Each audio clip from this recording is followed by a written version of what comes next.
মামা মামা দরজাটা একটু খোলো না প্লিজ। আরে দাঁড়া, মামা বললে হবে নাকি? রশিদ ভাই, রশিদ ভাই, ও রশিদ ভাই। ঘুমাই। রশিদ ভাই, আমরা দরজাটা একটু খোলো না আজকে। ডেলি ডেলি এইসব আর হোস্টেলে চলবো না, আজকে বাইরেই ঘুমান। রশিদ ভাইয়া, আজকে যদি তোমার বোন অথবা বউ রাস্তার মধ্যে থাকতো তাহলে কি তুমি এই কথাটা বলতে পারতা? বলো, আমরা তো তোমার ছোট বোনের মতোই, তাই না?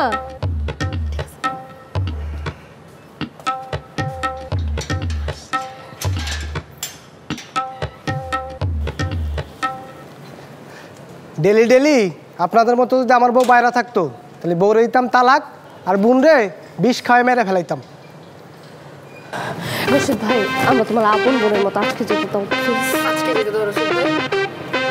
হয়েছে হয়েছে, যান আজকের মতো। Thank you.